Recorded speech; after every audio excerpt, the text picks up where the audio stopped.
കാണം വിറ്റും ഓണം ഉണ്ണണമെന്നാണല്ലോ പഴമൊഴി. ഇപ്പോൾ അക്ഷരാർത്ഥത്തിൽ അതാണ് അവസ്ഥ. സംസ്ഥാനത്ത് പച്ചക്കറി വില കുതിച്ചുയരുകയാണ്. അടുക്കളയിൽ കയറണമെങ്കിൽ ഇനി പോക്കറ്റ് കീറും. റോക്കറ്റ് കുതിക്കും പോലെയാണ് പച്ചക്കറികൾക്കും പഴങ്ങൾക്കുമൊക്കെ വിലക്കയറ്റം. ഇന്നു വാങ്ങുന്ന വിലയല്ല നാളെ.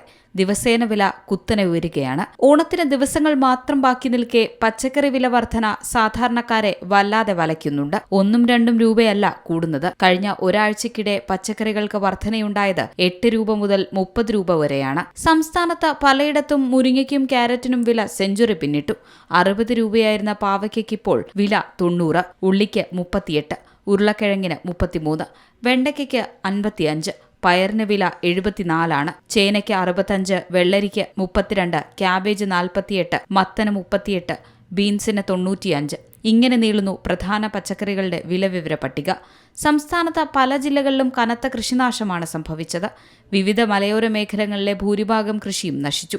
ഇതോടെ നാടൻ പച്ചക്കറിയുടെ ലഭ്യത ഗണ്യമായി കുറഞ്ഞെന്നാണ് റിപ്പോർട്ടുകൾ. ഓണത്തോട് അടുക്കുന്നതോടെ പച്ചക്കറി വിലയിൽ ഇനിയും വർധനയുണ്ടാകുമെന്നാണ് വിപണി നൽകുന്ന സൂചന. വിലവർധനയിൽ സർക്കാർ ഇടപെടണമെന്ന ആവശ്യവും ശക്തമാണ്. സീ മലയാളം ന്യൂസ്, തിരുവനന്തപുരം. ഏറ്റവും പുതിയ വാർത്തകളും വിശേഷങ്ങളും വിരൽ തുമ്പിലറിയാൻ സീ മലയാളം ന്യൂസ് എല്ലാ ഡിജിറ്റൽ പ്ലാറ്റ്ഫോമുകളിലും ലഭ്യം.